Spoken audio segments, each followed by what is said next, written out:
This is a 50-30 constructed game played at Portland Game Store in Portland, Oregon. At the top is my friend Steve playing Druid, and then I'm playing Sorcerer down on the bottom of the screen. Right now we're rolling off to see who goes first. And Steve wins. He's going to take the play. So now we're going to draw our hands. We're going to take a look and see if we want to do any mulligans.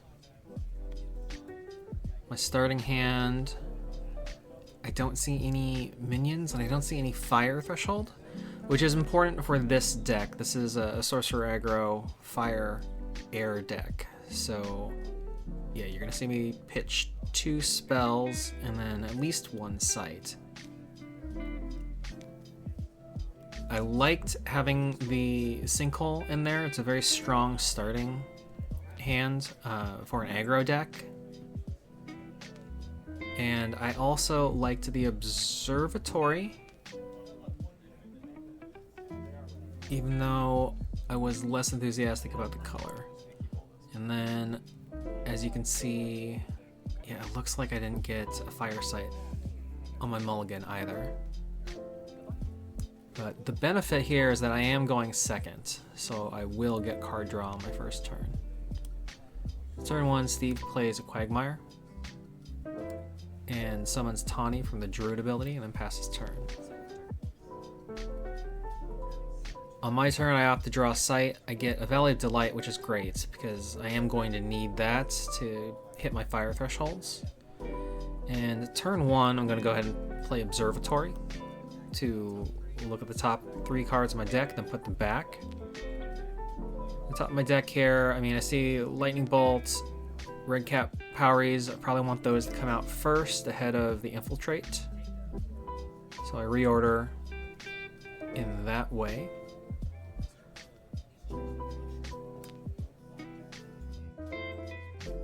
At this point, I think I'm thinking if I can hit that 3rd fire threshold, I'll be able to get turn 3 Redcap.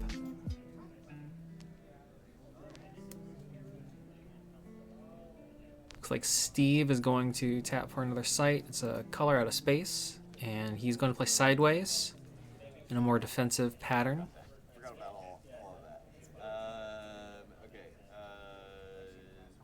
So I think his deck is a little more like mid-range control.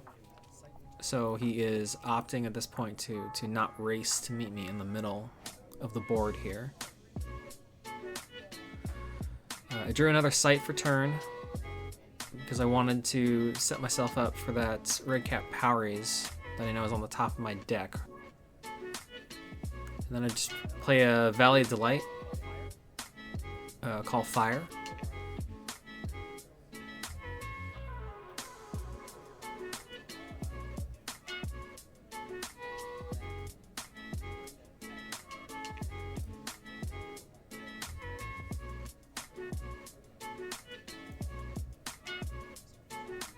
At that point, I don't think I had a 2. I don't think I had a 2-drop play, so I don't know why I was debating what I was debating at that point. I think maybe I was just thinking about my future turn sequencing. Steve plays out a Lone Tower, so he's going to get the additional mana on Genesis here, 4 mana for turn, and then he's going to sneak out a Bodyguard, which is going to be a 4 power minion on the board here, which is not great for my deck. It's not really what I want to see. Like, I'm trying to aggro in with kind of an average of 3 power minions here. So I am going to have to deal with the Bodyguard if I want to move forward with that strategy.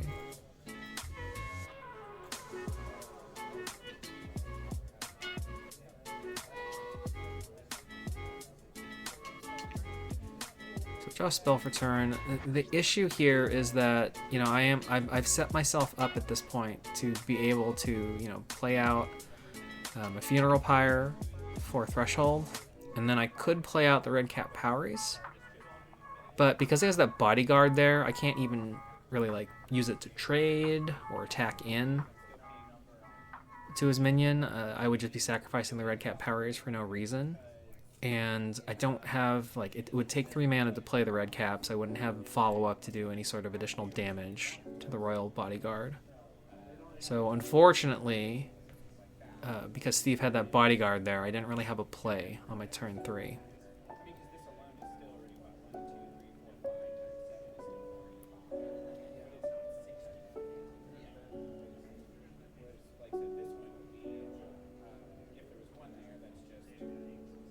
Taking a quick peek into Steve's hand, looks like he has a couple of minions, and I think he's going to get them out this turn. He plays a Dark Tower again. It's the second tower. It's a different tower, so he's going to get that mana from the Genesis. 5 mana for turn, 3 for a Unicorn, and 2 for a Kettletop Leprechaun, which I really don't like seeing at this point. It's a lot of bodies on the board. It's pretty scary. And the fact that he has that Leprechaun there, even if I could get a charge minion out to deal with the Bodyguard, he could opt to use the Leprechaun to block, get his sight draw, and kind of deny me the ability to get damage into one of these 4 bodies that I actually want to deal with. So it's not a great board position for me at this point.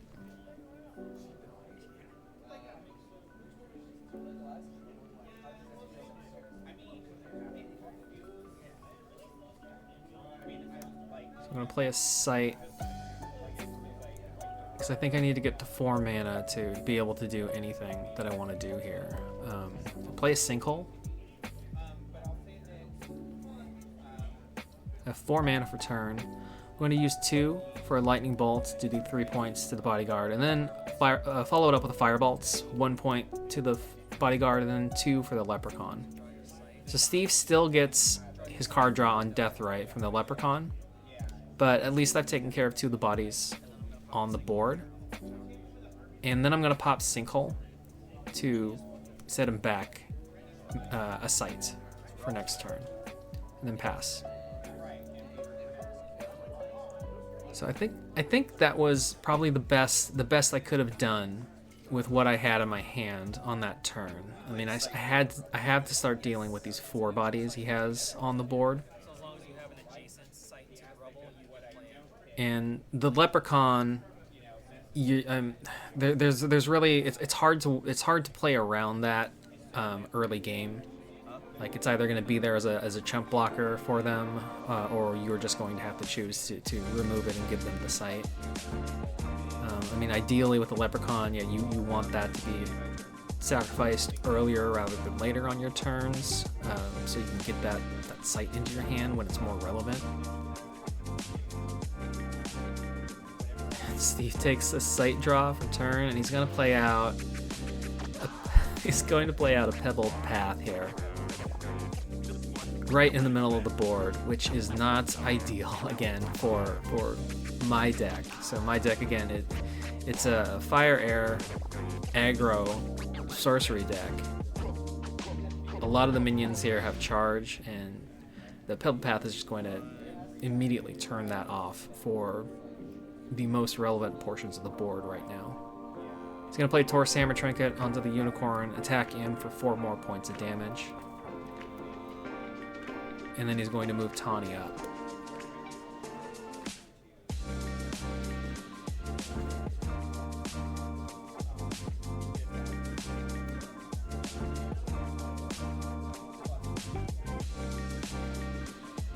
So I'm going to go ahead and start my turn again.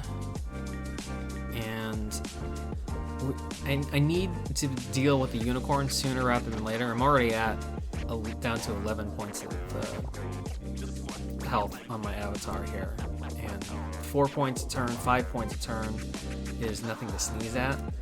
I tap to get another Sight out. I can't take advantage of the Genesis, and at this point I'm repositioning the location when I play it, just because I want to create potential avenues for charge attacks that aren't going to be affected by Pebbled Path. And then for 4 mana, I'm going to play that Infiltrate that we saw earlier on the Observatory Genesis to try to take care of the Autumn Unicorn, at least stop the hemorrhaging of damage that it is doing to me every turn. Or going to do to me every turn if left unchecked.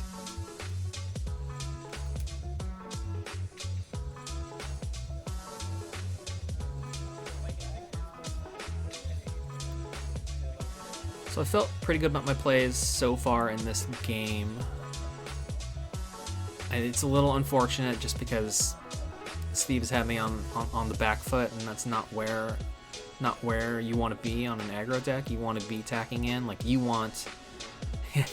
At this point in a game, I want the life totals reversed. You know, I want to be at 20, and I want my opponents to be at 11, and making choices about kind of removing my minions on the board. But it is what it is. You make the best with the cards that you draw.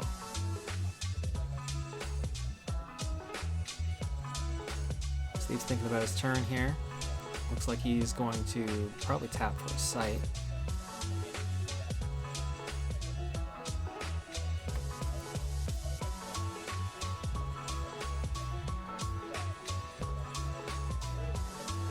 Thinking long and hard. It looks like he's got some combat tricks in his hand, but he doesn't really want to use them yet.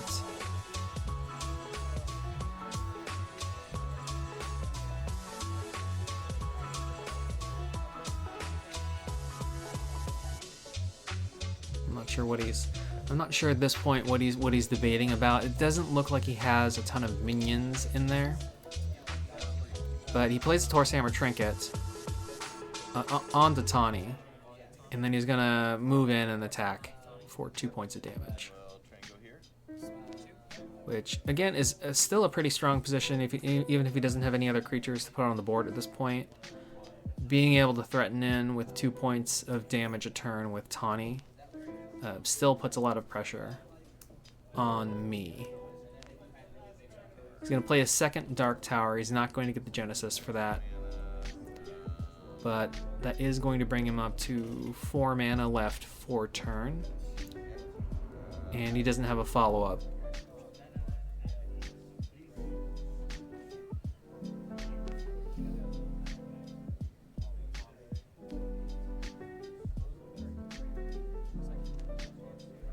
Draw a sight for turn. I think I want to get up to my optimal... mana pool here, which is about 5 or 6, before I start tapping the Sorcerer for a draw each turn. 4 mana, I'm going to play the Red Cap Powers and the Torsammer, and attack in, start getting some damage into Steve on the board here. And I'm going to tap to play the site that I drew, which was Vesuvius.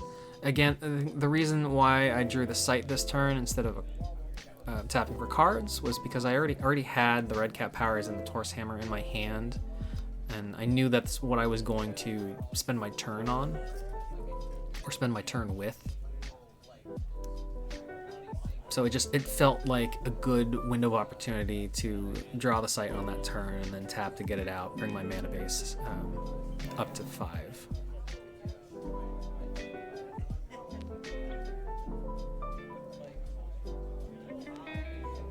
Looks like Steve's thinking long and hard about what to do again. I didn't see what card he drew, so I don't know or remember if it was a minion or not.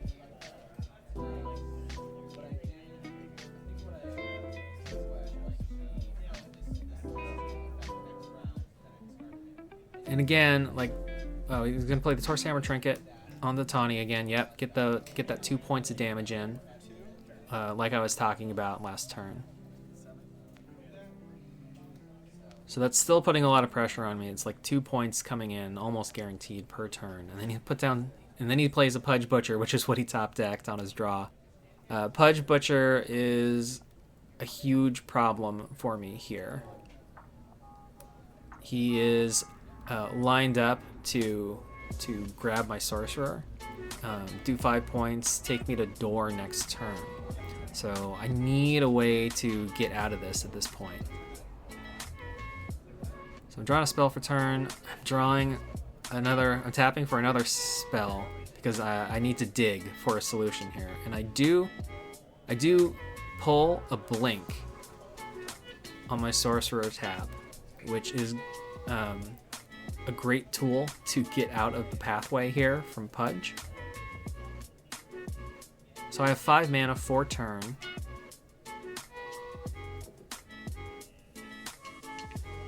And I'm just looking at my options to try to see what the best positioning plays are here.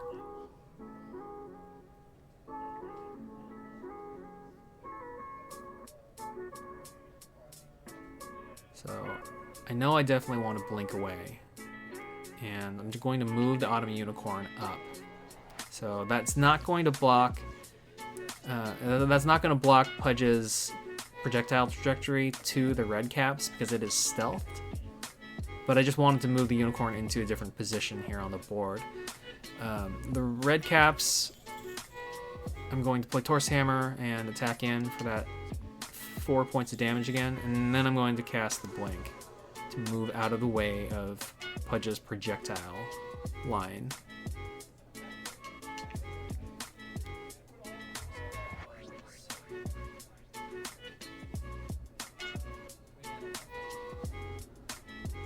And then I believe I have one more play here, which you're going to see in just a second.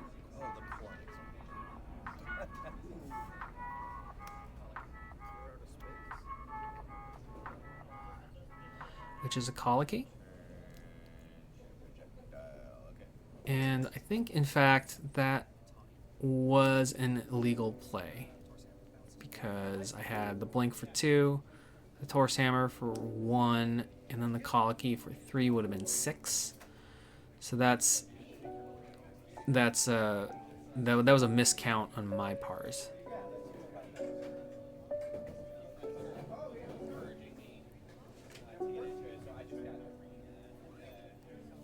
So I do feel bad about seeing that on the replay.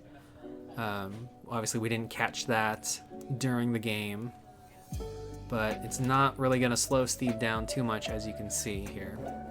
He plays a Watchtower. He's thinking about the placement on it. I think he wanted to try to remove stealth off of the Autumn Unicorn, but then he realized that if he played it into that corner, he would turn off the ability of his color out of space.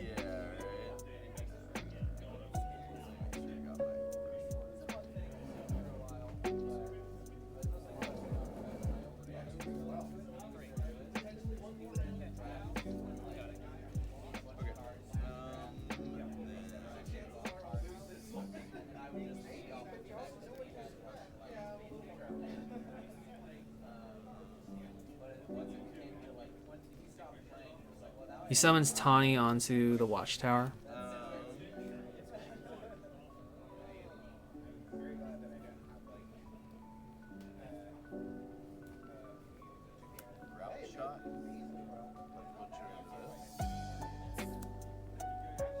He's going to play a Grapple Shot to the Colicky Dragonettes, and then he's going to activate Pudge's ability to pull the Sorcerer to him and fight him for 5.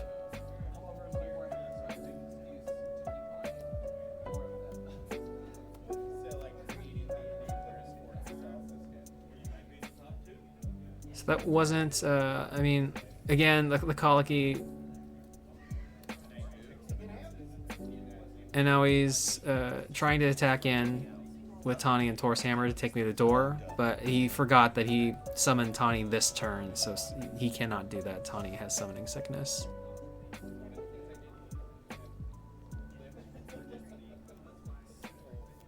I think in addition to being an illegal play, the positioning on the Colicky Dragonettes wasn't great.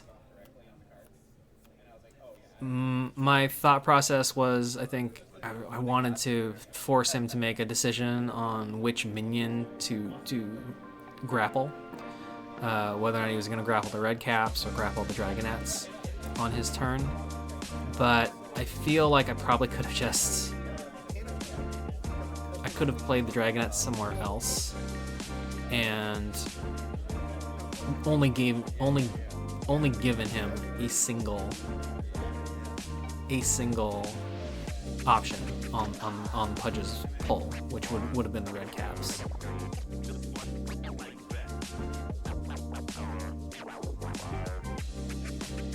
So in general, I think that probably would have been a stronger play. In terms of positioning.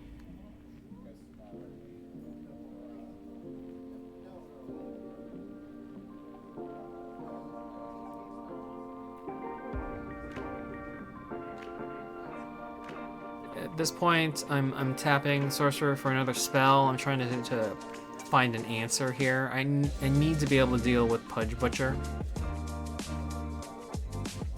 If I can't get away from Pudge Butcher, or if I cannot kill Pudge Butcher, then he's going to take me to door and be able to get the kill shot in on my avatar.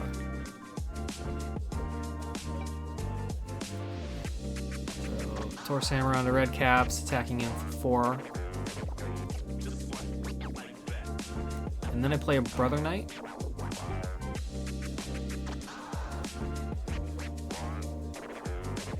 Search deck to find the second Brother Knight as part of the Genesis ability. And I wanted to be able to use the Brother Knight as a blocker for Tawny, and also to threaten to just some more avenues to threaten to get rid of Pudge on the next turn. So at this point, I mean, the Autumn Unicorn has moved, so it is in position. They can attack in, and that would be my ideal way to remove Pudge Butcher, remove both Pudge Butcher and the Unicorn at the same time, and then have a couple blockers for Tawny, so he can't just attack me when I'm at door to finish me off. Because it's his turn right now. And this turn, I'm definitely going to door. I can't stop that.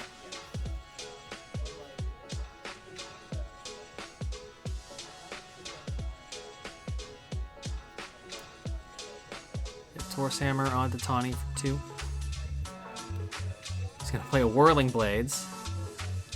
So he's going to opt to remove the Brother Knights that way, and then also take me to door with the Whirling Blades and a 2-power Tawny.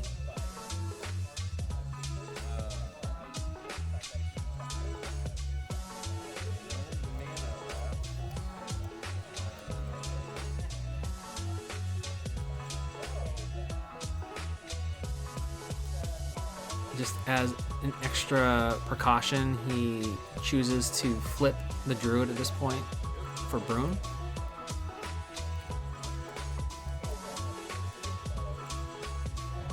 And his passing turn.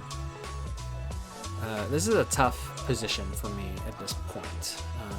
I am at door.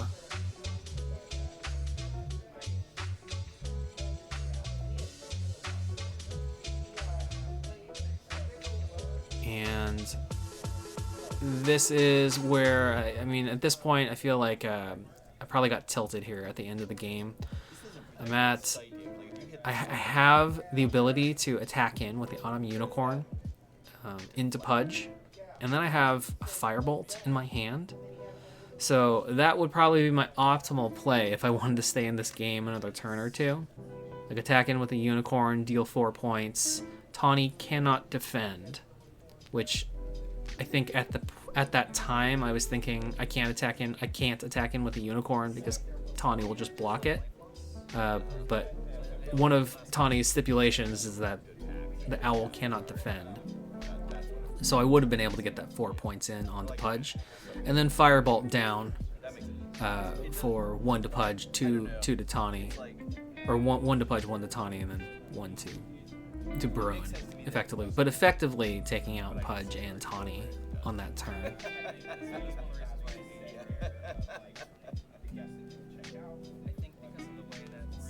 So I think that would have been the optimal play again, based on I think what I have in my hand, and then you're gonna see something else come out here, which was again, I don't, probably not the strongest choice that I made, but you know, when you're playing a game in the heat of the moment, sometimes you don't always see the best paths forward in front of you.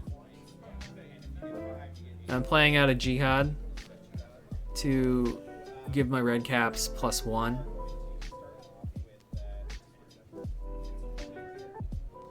And I think also I was just thinking, like, for the future, I wanted to be able to play my minions out forward onto his sites.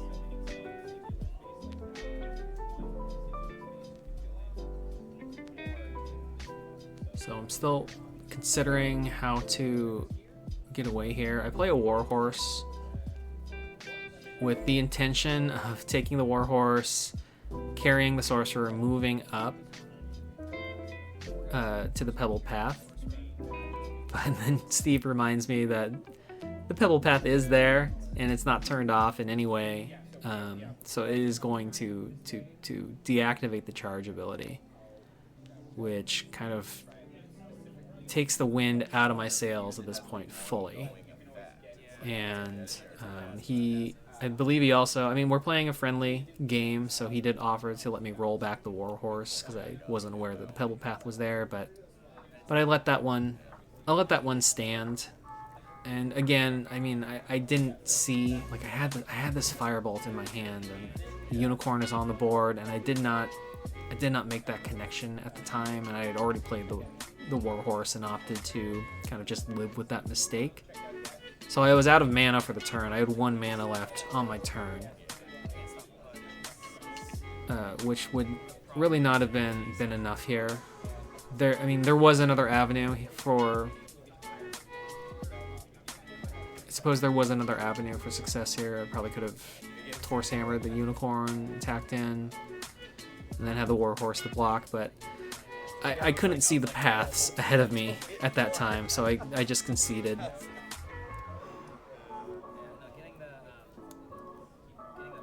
A pretty fun game. I think there were some good plays in there. I do feel bad every time I look back and see that I made, you know, a play error that was in my favor. You know, I'm not trying to pull one over on anyone whenever I play. I think just like the board gets really congested, and there's a lot of things to keep track of, and mistakes can happen. But thank you so much for watching, and we'll see you guys in the next one.